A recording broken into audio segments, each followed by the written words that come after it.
E aí pessoal, aqui quem está falando é o Aquiles, sou um dos membros da Kraken Academy e nesse vídeo aqui a gente está voltando para trazer para vocês mais algumas funções importantes que vocês precisam aprender em Python, ou pelo menos ver e identificar como elas funcionam para poder dar prosseguimento nos seus estudos. Se você já é um inscrito aqui do nosso canal, eu vou pedir para você deixar um like, e se você não for, vou pedir para você se inscrever. E ao término da aula, eu vou pedir para você deixar aqui no comentário a execução de algum script que você tentou fazer, para a gente poder identificar que de fato vocês estão treinando. E se tiver alguma dúvida, deixa aqui que a gente faz questão também de responder. Beleza, pessoal? Então vamos dar prosseguimento aqui, vamos começar a nossa aula.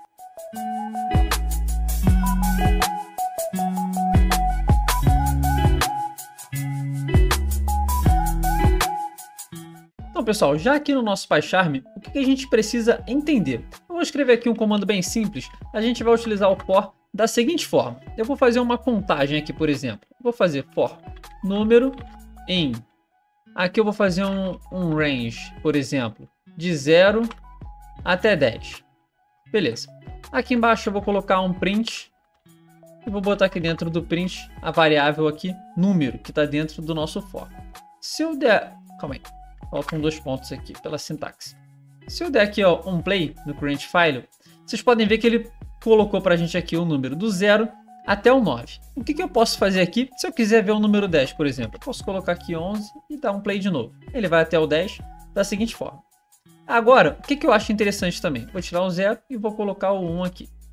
Beleza, então a gente está iniciando a nossa contagem no 1 e está terminando no 10. Para isso que serve o for. Basicamente, a gente está utilizando uma lista de números aqui, ó, um range, que no caso vai do número 1 até o número 10. Como a gente quer enxergar o número 10, eu coloquei aqui 11. Então, e depois disso, a gente coloca um print e ele joga aqui na nossa tela exatamente cada um desses valores. Por exemplo, 2, 3, 4 e assim sucessivamente. A gente vai ter a lista ali dos 10 números que a gente tirou com range. Então, o for ele vai pegar individualmente cada um desses números aqui e vai colocar na nossa tela. Espero que tenha ficado entendível. O que a gente pode fazer aqui com esse print e com o for para a gente começar a dar uma cara para esse nosso comando? Eu posso colocar aqui um print contando e vou colocar aqui entre aspas normal. Eu vou colocar um F para poder para o nosso print ficar formatado e aqui eu vou colocar número. Então se eu der um print, ele vai colocar aqui ó, contando 1, 2, 3, 4 até o 10. Beleza. O que mais a gente pode fazer para incrementar essa nossa contagem? Por exemplo, aqui eu coloquei alguns exemplos e a gente vai fazer esses exemplos aqui. Posso fazer aqui um import sleep from time, por exemplo.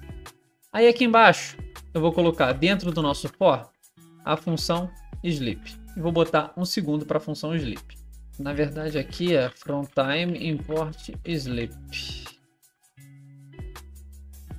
Beleza. Agora sim, se eu der um play aqui, ele vai contar para a gente, contando 1 segundo a cada iteração do nosso for, do loop que a gente criou ali. Beleza, contou até 10 utilizando a função range com o laço for e utilizando o módulo sleep que a gente acabou de importar aqui. Beleza, o que a gente pode fazer? Por exemplo, se eu quiser fazer uma contagem regressiva, eu vou fazer o seguinte então. Eu vou colocar de 1 a 11, vou colocar mais uma vírgula e vou colocar aqui o menos 1. Esse aqui, de 1 a 11, eu vou inverter. Eu vou colocar aqui 11 e aqui eu vou colocar 0. Dessa vez eu vou colocar 0 aqui. Então, a gente vai fazer uma contagem regressiva. Tendo em vista que a gente está fazendo uma contagem regressiva, eu vou colocar aqui, ó. Depois disso, eu vou colocar aqui, ó, para ele printar, por exemplo, feliz ano novo. Vamos ver se ele vai funcionar? Beleza, vamos dar um print aqui. Beleza, aqui a gente pode ver que o nosso script chafurdou. Qual que é o motivo do chafurde do script? Eu vou tirar aqui o 11, vou colocar 10. E aqui, o nosso print ele está dentro do nosso laço for. Então, toda vez que ele fizer o print de um número que está aqui dentro, ele vai printar também essa informação. O que a gente pode fazer? Eu vou tirar ele da indentação e vou dar um play novamente. Ele vai contar do 10 e decrescendo menos 1 a cada iteração. Quando chegar na última, feliz ano novo, ele fez e executou para a gente a nossa mensagem. E se eu quiser fazer da seguinte forma, colocar aqui menos 2, por exemplo. ele vai contando, decrescendo a cada contagem -2. Dessa forma a gente chega ao término e feliz ano novo também. O que a gente pode fazer aqui se a gente quiser alterar algumas coisas dentro desse laço for? Deixa eu apagar isso daqui e vou fazer de uma forma um pouco diferente. Vamos fazer com uma lista de nomes. Então, eu vou gerar uma lista aqui e vou chamar essa lista da seguinte forma. Eu vou botar um nome aqui, por exemplo. Vou botar o nome Aquiles. Vou colocar aqui o Eduardo. Vou colocar aqui o Mauro. E vou colocar na nossa lista aqui também o Bira, por exemplo. Beleza. Se eu der aqui um print, lista, por exemplo, ele vai printar aqui toda a nossa lista. E se eu quiser fazer da seguinte forma, e se eu quiser utilizar o for para printar algo que esteja ali dentro? Por exemplo, vou colocar aqui um for nomes em lista, vou colocar o 2 pontos, e aqui embaixo eu vou colocar aqui, ó, print nomes. Peraí. Tirar da aspas simples e vou colocar só o nome. Beleza. Aqui, como a gente pode ver, ele não printou a lista inteira da forma que ele estava apresentando da outra forma, quando a gente não utilizou o laço for. Como a gente está utilizando ele aqui, ele printou individualmente cada uma das interações que a gente tem dentro dessa lista aqui. O que a gente pode fazer de diferente? Por exemplo, eu posso colocar aqui, ao invés de somente a lista, eu posso colocar aqui, ó, sorted lista, por exemplo. E quando a gente for fazer aqui o nosso print, ele vai colocar os nomes na ordem alfabética. Como a gente pode ver, o Aquiles vem primeiro, o Bira vem depois, o Eduardo vem depois e o Mauro vem depois. Ele organizou os nomes em ordem alfabética. Uma outra coisa também bem bacana que a gente poderia fazer é o seguinte, poderia colocar aqui nomes e uma outra identificação, por exemplo, aqui é local, por exemplo. Vou chamar aqui só de local. Vou tirar o sorted, não precisa, e vou colocar aqui, ó, agora a função enumerate, por exemplo. Utilizando a função enumerate, a gente vai fazer o seguinte, vou colocar aqui um print, vou botar o F ali atrás para poder ser um print formatado. Chegaram na ordem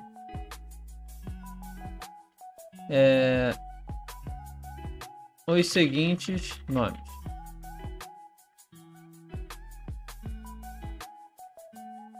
Vou botar aqui o seguinte, no singular, o seguinte nome. Então aqui eu vou colocar local e aqui eu vou colocar nomes. Se eu der um print aqui, peraí, eu tenho que trocar isso daqui, local, nomes. Vamos ver se agora vai. Beleza. Então, o que ele está fazendo aqui? Ele está organizando, utilizando a lista enumerate, ele enumerou os nomes de 0 até 3, porque é a quantidade que a gente tem. O Aquiles, por exemplo, é o item 0, o Eduardo o item 1, o Mauro o item 2 e o Bira o item 3. Então aqui ele organizou, ele numerou a nossa lista e colocou aqui no lugar do local, a gente substituiu, e no lugar do nome a gente colocou as informações da nossa lista. Dessa forma ele conta e ele traz para a gente aqui em qual local que a gente está. Eu posso fazer também aqui, ó, vamos supor que seja uma corrida, por exemplo. Posso botar aqui 1 segundo de diferença entre a chegada de cada uma das pessoas. Se eu der um play, ele vai fazer da mesma forma, a cada segundo ele vai colocar um. E vai terminar de rodar o nosso script.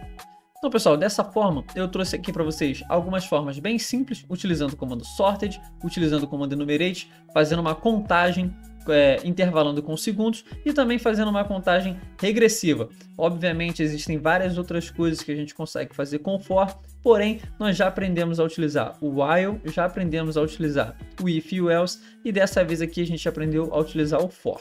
Na semana que vem eu vou trazer aqui para vocês um exercício juntando essas três coisas, onde a gente vai aprofundar um pouco mais em cada um desses temas que a gente trouxe.